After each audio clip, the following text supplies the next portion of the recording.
ಜೈ ಶ್ರೀರಾಮ್. ನಾನು Ajit Boppanahalli. Welcome to Ashwavega. ಈ ಕರ್ಮ ಅನ್ನೋ ಶಬ್ದಕ್ಕೆ ಒಬ್ಬೊಬ್ಬರು ಒಂದೊಂದು ಥರ ವ್ಯಾಖ್ಯಾನವನ್ನು ಕೊಡ್ತಾರೆ. ಕರ್ಮ ಇಸ್ ಬ್ಯೂಟಿಫುಲ್ ಅಂತಾರೆ. ಹಾಗೆ ಕರ್ಮ ಈ ವಿಳಾಸವನ್ನು ಮರೆಯೋದೇ ಇಲ್ಲ, ಭಯಂಕರ ನೆನಪಿನ ಶಕ್ತಿ ಅಂತ ಹೇಳ್ತಾರೆ. ಈಗ ಕರ್ಮದ ವಿಚಾರವನ್ನು ಈ ಪಶ್ಚಿಮ ಬಂಗಾಳದಲ್ಲಿ BJP ಪಕ್ಷ ಮಾತಾಡ್ತಾ ಇದೆ. ಯಾಕಾಗಿ? ಅಲ್ಲಿ TMC ಇದೆಯಲ್ಲ, ತೃಣಮೂಲ ಕಾಂಗ್ರೆಸ್ಸು, ಅವರ ವಿಚಾರಕ್ಕಾಗಿ. ಈ ರಾಜಕೀಯದಲ್ಲಿ ಕೆಟ್ಟ ದಿನಗಳು ಅಂತ ಇರ್ತವೆ. ಆ ದಿನಗಳು ಈಗ ನಮ್ಮ ಮಮತಾ ಬ್ಯಾನರ್ಜಿಯವರಿಗೆ ನಡೀತಾ ಇರ್ಬೋದು. ಸುದೀರ್ಘ ಕಾಲಕ್ಕೆ ಪಶ್ಚಿಮ ಬಂಗಾಳವನ್ನು ಆಳ್ವಿಕೆಯನ್ನು ಮಾಡಿದ್ರು. ಆದರೆ ಈಗ ಯಾಕೋ ಕಾಲ್ಗತಿಯೇ ಸರಿ ಇಲ್ಲ ಅಂತಾರಲ್ಲ, ಹಾಗಾಗ್ಬಿಟ್ಟಿದೆ. ಏನಾಯ್ತಪ್ಪ ವಿಚಾರ ಅಂತ ಕೇಳಿದ್ರೆ, ಅಲ್ಲಿ ಜನ TMC ನಾಯಕರನ್ನು ಕಂಡಲ್ಲಿ ಅಟ್ಟಾಡಿಸಿಕೊಂಡು ಹೊಡಿತಾ ಇರೋದು ತುಂಬ ಭಯವನ್ನು ತಂದಿದೆಯಂತೆ. ಮೊನ್ನೆ ನೀವು ನ್ಯೂಸ್ ನೋಡಿರ್ಬೋದು. ಮಮತಾ ಬ್ಯಾನರ್ಜಿ ಅವರಿಗೆ ಒಬ್ಬ ಅಳಿಯ ಇದ್ದಾನೆ, ಅಭಿಷೇಕ್ ಬ್ಯಾನರ್ಜಿ ಅಂತ. ಈ ಇಲೆಕ್ಷನ್ ಟೈಮಲ್ಲೇನೋ ಗಲಾಟೆ ಆಗಿತ್ತಂತೆ. ಅವರು ಆರಾಮಾಗಿದ್ದಾರಾ, ಅವರ ಯೋಗಕ್ಷೇಮ ವಿಚಾರಿಸ್ಕೊಂಬರೋಣ ಅಂತ ಅಪ್ಪ ಹೋಗಿದ್ದಾನೆ. ಹೋದಾಗ ಜನ ಏನು ಮಾಡಿದ್ರು, ಈ ಇಟ್ಟಂಗಿ, ಕಲ್ಲು ಮತ್ತು ಕೋಳಿ ಮೊಟ್ಟೆ ಇವುಗಳಿಂದ ಹಲ್ಲೆ ಮಾಡಿದ್ರು, ಸಿಕ್ಕಾಪಟ್ಟೆ ಗಾಯವನ್ನು ಮಾಡಿದ್ರು. ಅಂದರೆ ಅವಾಗಲೇ ಹೇಳಿದ್ನಲ್ಲ, ಕರ್ಮ ವಿಳಾಸವನ್ನು ಮರೆಯೋದಿಲ್ಲ ಅಂತ. ಇದೇ ಅಭಿಷೇಕ್ ಬ್ಯಾನರ್ಜಿ ದೊಡ್ಡ ಗೂಂಡಾಗಿರಿಯನ್ನು ಅವರು ಅಧಿಕಾರದಲ್ಲಿ ಇದ್ದಾಗ ಮಾಡಿದ್ದ. ಜನ ಬೇಗ ಮರಿಬಾರ್ದು ಆ್ಯಂಡ್ ಮರೀಲಿಲ್ಲ ಕೂಡ. ಹಾಗಾಗಿ ಏನು ಮಾಡಿದ್ರು, ರೋಡಲ್ಲಿ ಅಟ್ಟಾಡಿಸಿಕೊಂಡು ಹೊಡೆದ್ರು.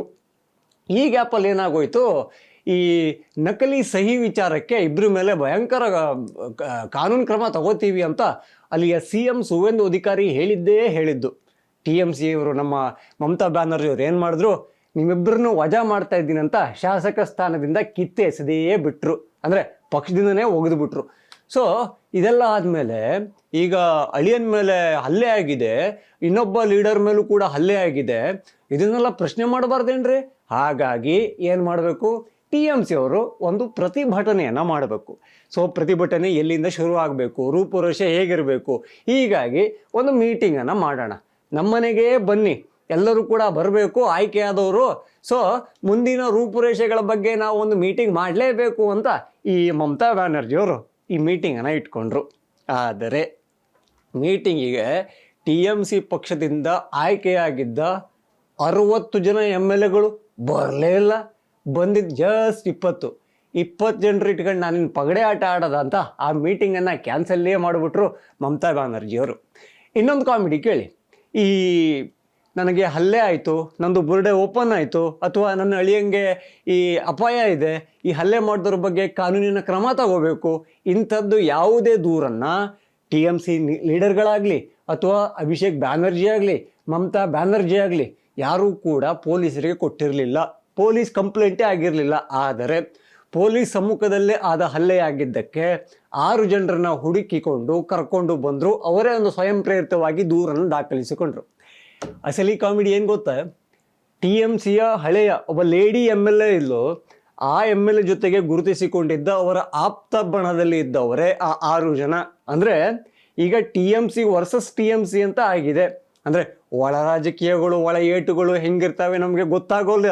ಹಾಗಾಗಿ ಆ TMC MLAಗೆ ಬೇಕಾದವರೇ ಈ ಅಭಿಷೇಕ್ ಬ್ಯಾನರ್ಜಿ ಮೇಲೆ ಮನಸೋ ಇಚ್ಛೆ ಹಲ್ಲೆ ಮಾಡಿದ್ದಾರೆ.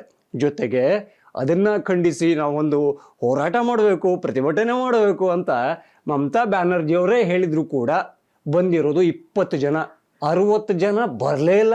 ಅಂದರೆ ಪಕ್ಷದ ಒಗ್ಗಟ್ಟು ಏನಾಗ್ತಾ ಇದೆ ಅನ್ನೋ ಪ್ರಶ್ನೆ ಬರುತ್ತೆ. ಜೊತೆಗೆ ಈ TMCದು ತಿಥಿದು ಒಡೆ ಪೈಸೆ ಏನಾದರೂ ರೆಡಿ ಆಗ್ತಾ ಇದೆಯಾ ಅನ್ನೋ ಪ್ರಶ್ನೆಯೂ ಬರುತ್ತೆ. ಇದಕ್ಕೆಲ್ಲ ಇನ್ನು BJPನೇ ಕಾರಣ ಅಂತ ಹೇಳ್ಕೊಂಡು ಓಡಾಡೋದು ಕಾಮನ್ನು, ರಾಜಕೀಯ ಕೆಸರರ ಚಾಟ ಅಂತ ಕರೀತಾರಲ್ಲ. ಆದರೆ BJP ಹೇಳ್ತಾ ಇದೆ, ಇದು ಕರ್ಮ ರಿಟರ್ನ್ ಅಷ್ಟೇ. ನೀವು ಅಧಿಕಾರದಲ್ಲಿದ್ದಾಗ ಜನರನ್ನ ಹೇಗೆ ನೋಡ್ಕೊಂಡಿದ್ರಿ? ಅತ್ಯಾಚಾರಿಗಳ ಪರವಾಗಿ ನಿಂತಿದ್ರಿ, ಹಾಗೆ ಅಮಾಯಕರ ಮೇಲೆ ಹಲ್ಲೆಯನ್ನು ಮಾಡಿದ್ರಿ, ಓಪನ್ ಆಗಿ ಧಮಕಿ ಹಾಕ್ತಿದ್ರಿ, ನಮಗೆ ವೋಟ್ ಹಾಕಿಲ್ಲ ಅಂದರೆ ಏನೆಲ್ಲ ಸಮಸ್ಯೆ ಕೊಡ್ಬೋದು ಅನ್ನೋದನ್ನು ಹೇಳ್ತಿದ್ರಿ. ಈಗ ಜನ ವೋಟನ್ನು ಕೊಟ್ಟಿಲ್ಲ, ಮೇಲಿನ ಏಟನ್ನು ಕೊಡ್ತಿದ್ದಾರೆ ಅಂತ ಅವರು ನುಣುಚಿಕೊಳ್ತಿದ್ದಾರೆ. ಇದನ್ನೆಲ್ಲ ನೋಡಿದಾಗ ಅನ್ಸೋದಿಲ್ವಾ, ಈ ಗೆದ್ದೆತ್ತಿನ ಬಾಲ ಹಿಡಿಯೋದು ಅಂತಾರೆ. ನಾವು ಆ ಎತ್ತಿನ ಬದಲಾಗಿ ಕುದುರೆ ಅಂತ ಅಂದ್ಕೊಳ್ಳೋಣ. ಈ ಕುದುರೆ ಗೆಲ್ತಾ ಇರುವಾಗ ಅದರ ಬಾಲಕ್ಕೆ ನೇತಾಡೋರು ಎಷ್ಟೊಂದು ಜನ.